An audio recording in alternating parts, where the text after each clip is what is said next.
우리 사람은 누구나 자신이 누구라고 생각하는가, 소위 말하는 자신의 정체성이 무엇인가 하는 것에 따라서 살아가는 방식이 달라집니다. 왕은 왕답게 살아가죠. 또 군인은 군인답게 살고요. 부모가 되면 부모답게 살죠. 마찬가지로 그리스도인은 어떻게 살아야 될까요? 그리스도인은 시작, 그리스도인답게 살아야죠. 그게 내가 나를 누구라고 생각하느냐 하는 것에 따라서 우리의 삶의 방식이 달라지는 것을 봅니다. 오늘 함께 봉독하신 이 본문의 말씀은 우리에게 중요한 질문을 던집니다. 당신은 누구인가 하는 거죠. 당신의 정체가 무엇인가 하는 것입니다. 이 질문에 대해서 우리가 어떻게 대답하느냐에 따라서 우리의 삶의 방향과 삶의 내용이 결정될 수 있다는 것입니다.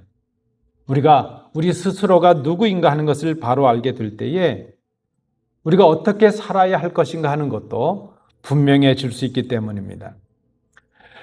예수님을 구주로 믿는 사람, 그 사람은 죄 사함을 받고 구원받은 하나님의 자녀입니다.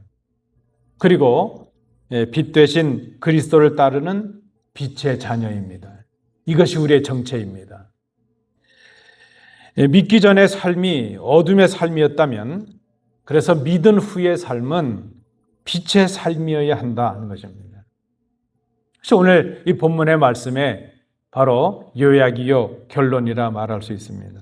특별히 우리가 오늘 이 본문을 통해서 믿는 그리스도인에게 일어난 그 정체성의 변화, 그리고 그 변화의 목적, 그리고 그 변화가 맺어야 될 삶의 결과와 사명이 어떠한가 하는 것을 이 본문을 통해서 우리가 생각해 보고자 합니다.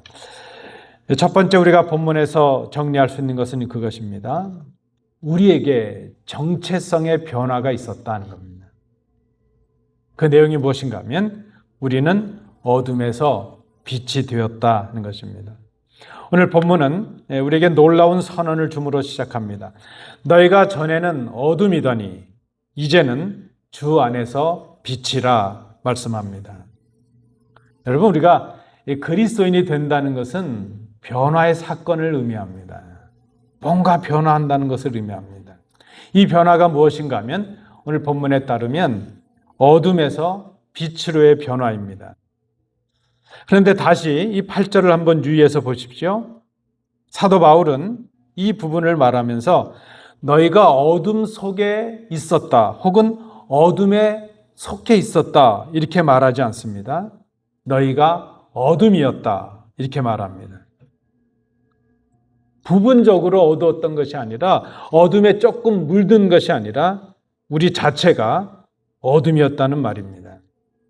이 말은 과거 우리의 상태가 얼마나 심각했는가 하는 것을 우리에게 보여주는 표현입니다. 우리는 단순히 죄를 조금 지은 사람, 그런 죄를 조금 지은 상태에 있던 것이 아니라 우리 존재 자체가 죄였고 죄인이었다는 그런 의미의 말씀입니다.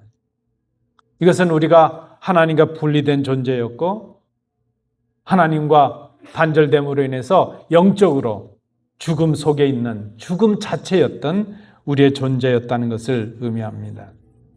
여러분, 우리가 생각해야 됩니다. 아무리 우리가 세상적으로 성공했다 할지라도 그 성공 가운데 하나님이 계시지 않는다면 우리의 삶은 어둠에 불과합니다.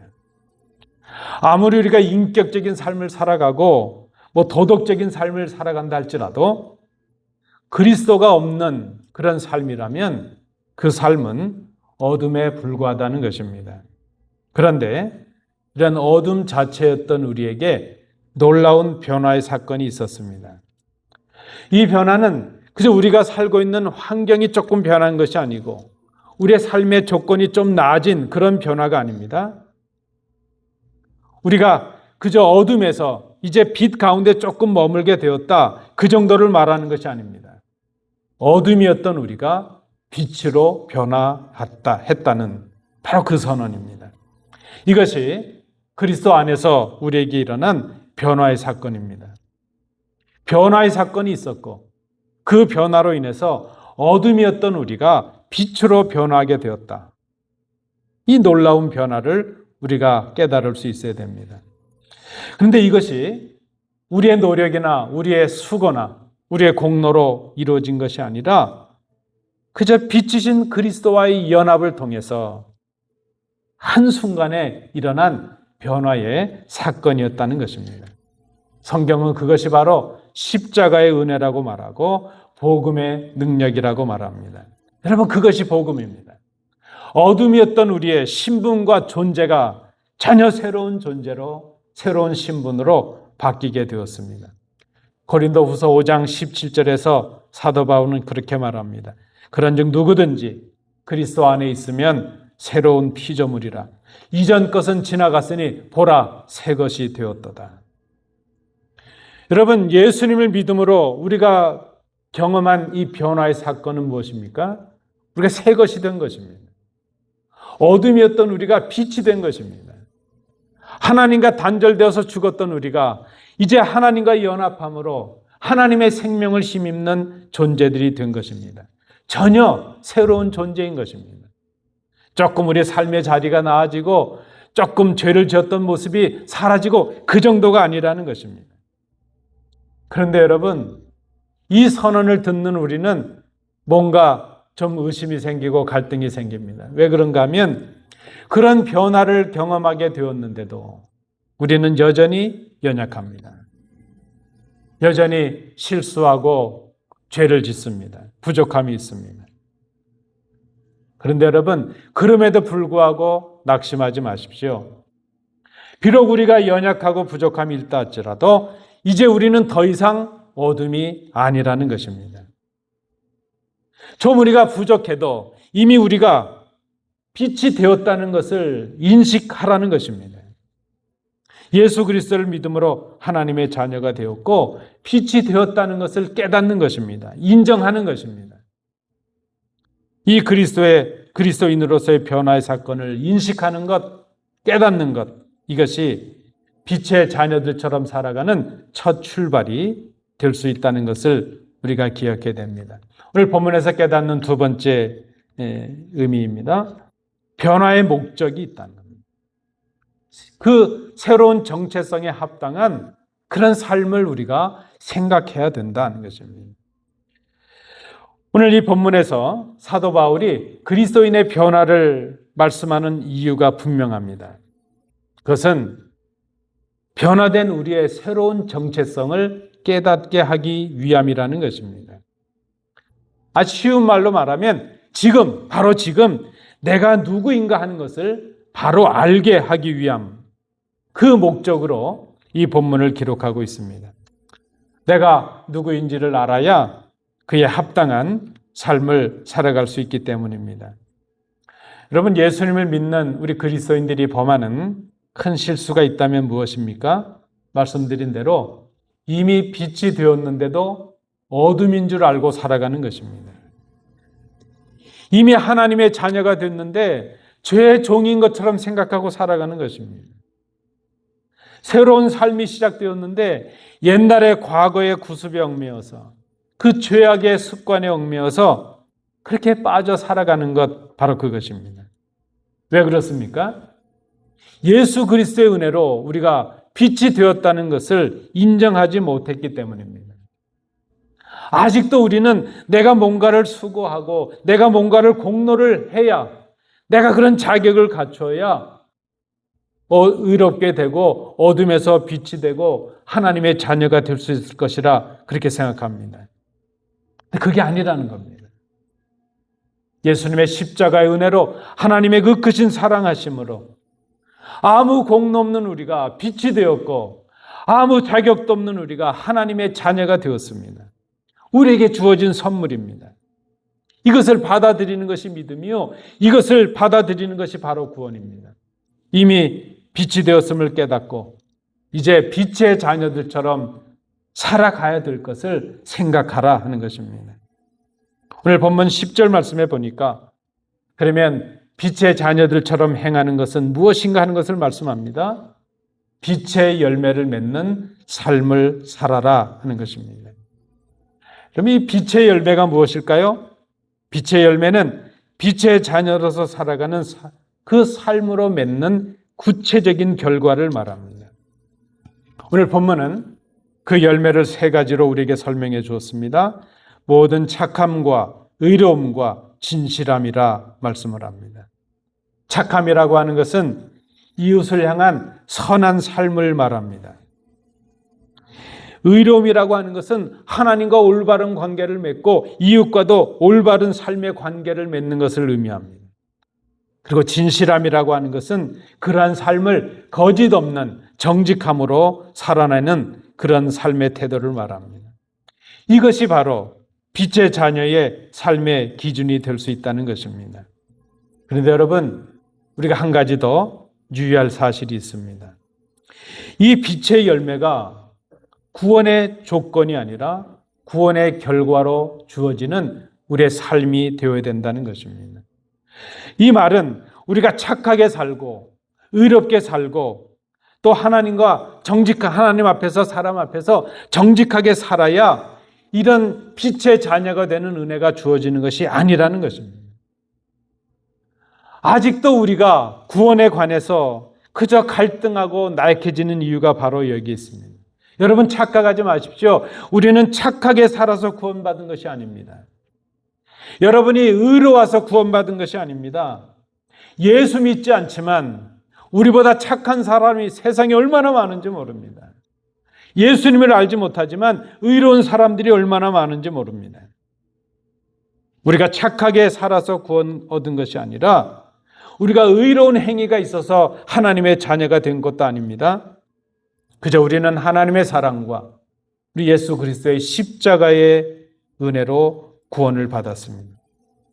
그래서 이제 우리가 구원받은 백성이 되었다면 마땅히 그 구원하심에 대한 감사의 응답으로 착하게 살고 의롭게 살고 정직하게 사는 이 삶의 내용이 우리에게 주어졌다는 것입니다.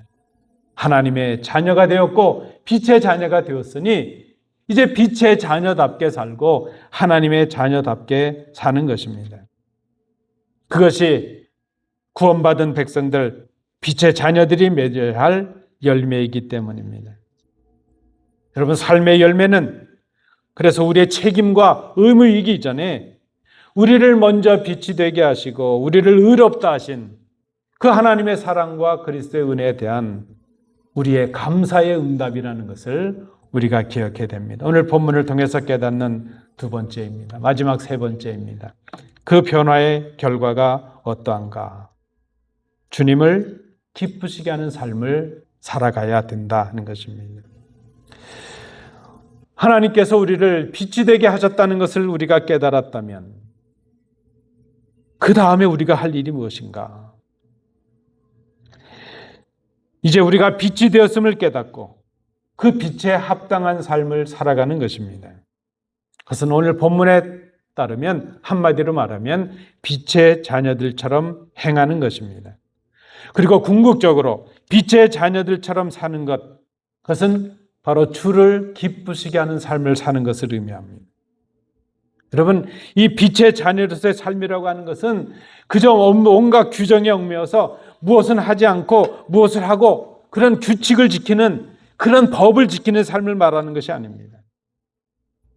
우리가 주님 앞에 살아간다는 것이 그저 안 지키면 혼날까봐 벌 받을까봐 벌벌벌 떨면서 그 규칙에 얽매여 사는 삶, 그것을 의미하는 것이 아닙니다.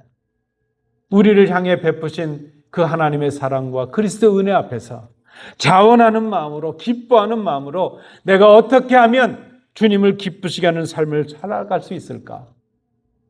그 삶을 살아가는 것, 그것이 바로 빛의 자녀들의 삶이라는 것으로 말하고 있습니다.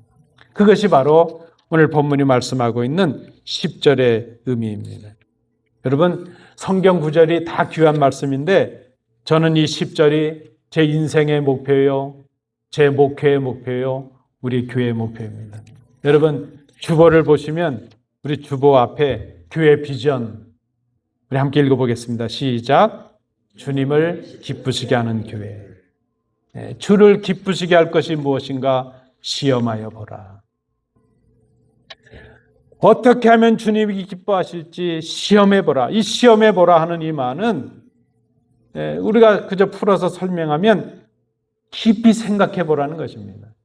내가 무엇을 하면 주님이 좀 기뻐하실까 생각해 보라는 것이죠.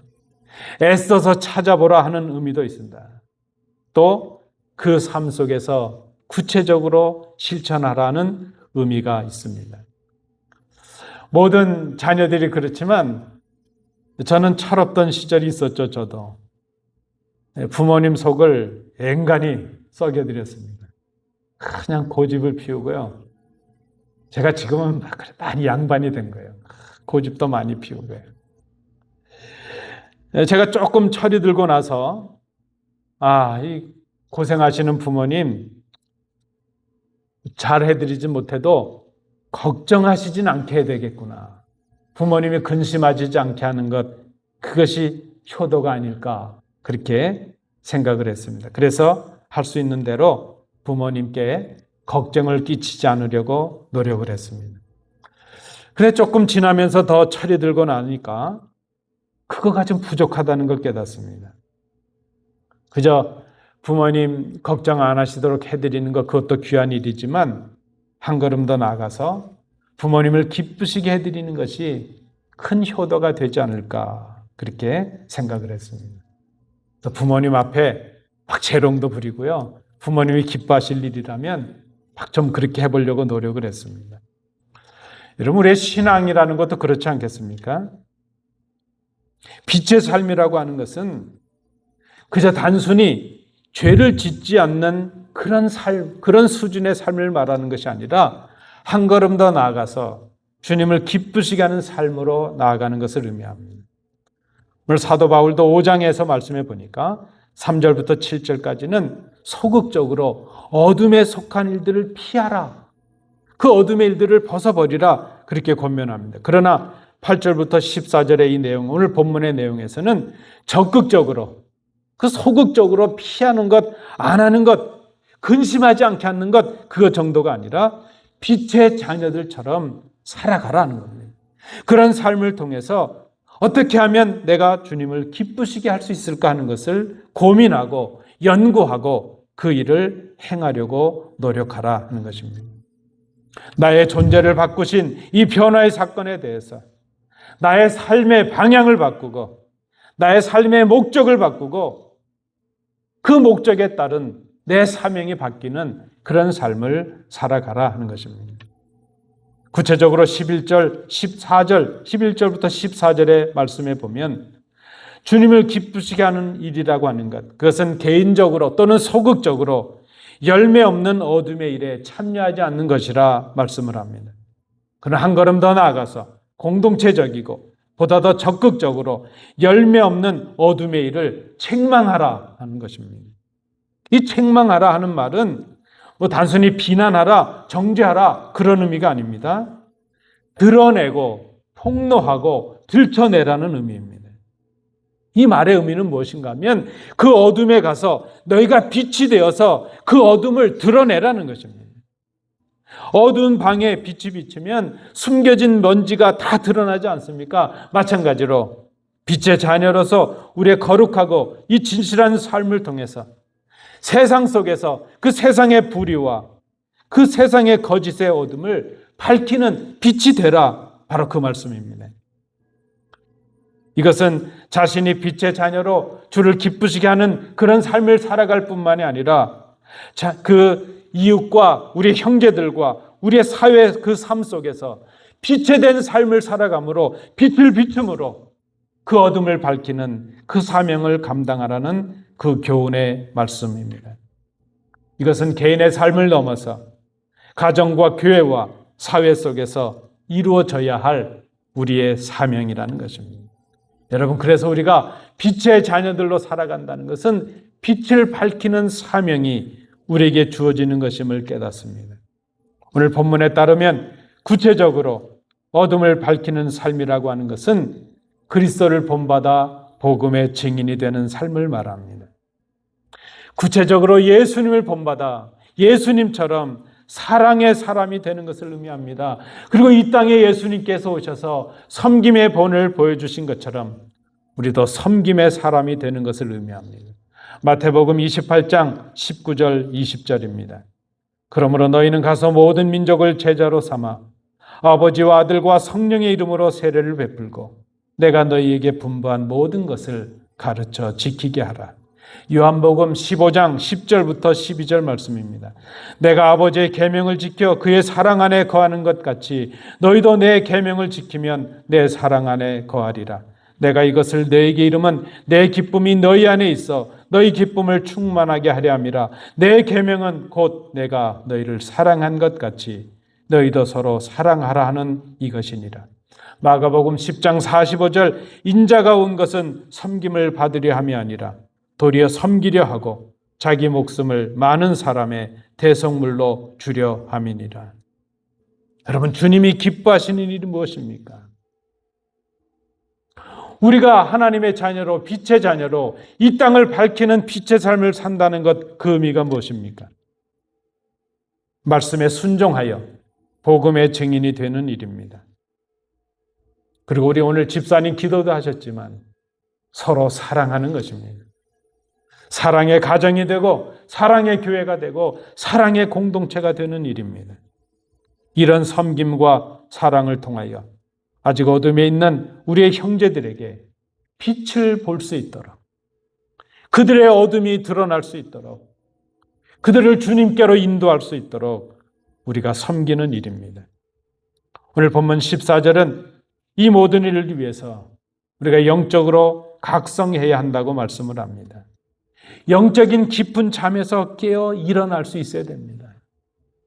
여러분, 우리가 빛이 되었다는 것을 깨달을 수 있어야죠. 그리고 빛의 자녀가 된 빛의 사명이 있다는 것을 알 수가 있어야죠. 영적인 잠을 자고 있으면서 이 사명을, 우리가 빛이 되었다는 것을 어떻게 깨달을 수 있겠습니까? 습관적이고 외식적인 우리의 신앙의 잠, 형식적으로 예배하는 그런 잠, 죄에 무감각해진 우리의 영적인 잠에서 깨어나야 한다는 것입니다. 말씀과 기도가 우리 심령 속에 살아 움직여야 됩니다. 여러분, 저는 그런 생각을 해봐요. 그래서 한 가지 예를 듭니다. 여러분들께서 출타하셨다가 집에 들어가셨는데 어린 자녀가 소파에 앉아서 뭔가를 고민하고 있어요. 이제 걱정이 되니까, 야, 뭐 이렇게 걱정을 하고 있니? 그랬더니 그때 그 자녀가 이렇게 대답을 합니다.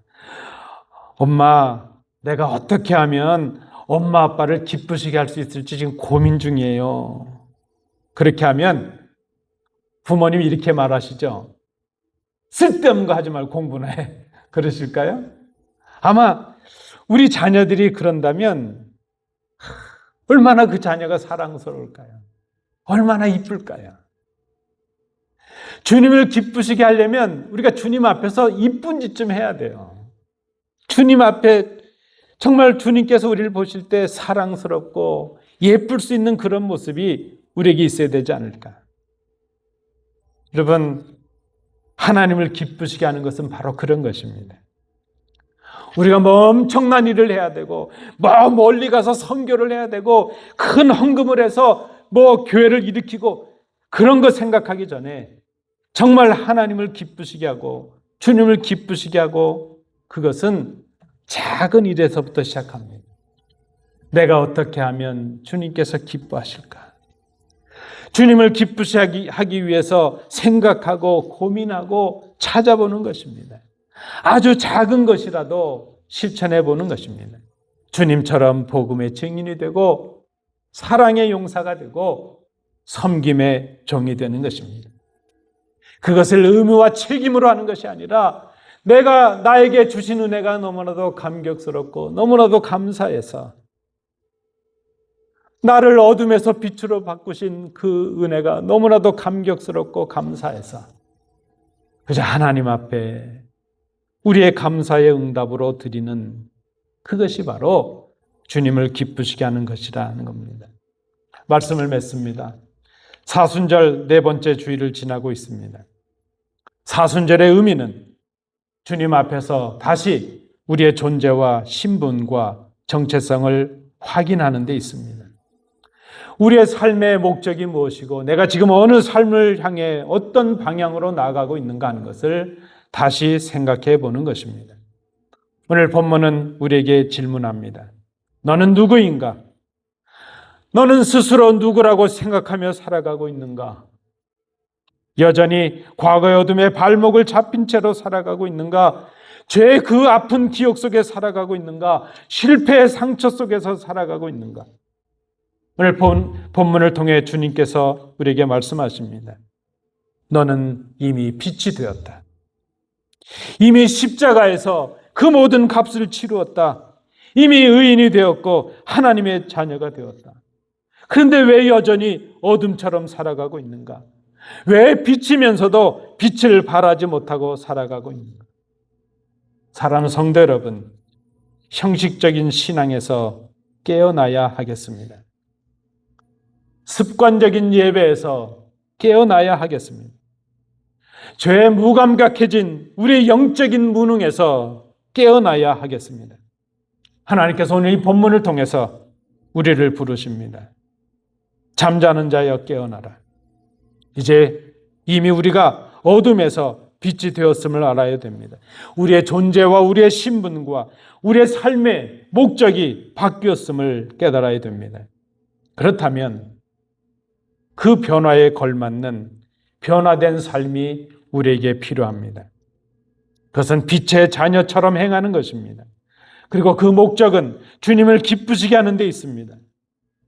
가정에서 빛이 되십시오. 직장에서 빛이 되십시오. 교회에서 빛이 되십시오. 어두운 세상에서 빛을 비추십시오. 우리가 빛의 자녀들이 되었음을 분명히 알고 사랑하고 섬김으로 세상을 밝히는 빛의 자녀들처럼 살아가는 것. 그것이 바로 주님을 가장 기쁘시게 해드리는 우리의 삶의 응답이 될 것입니다. 이 말씀 앞에 응답하시는 복된 주의 자녀들 되시기를 축복합니다. 기도하겠습니다.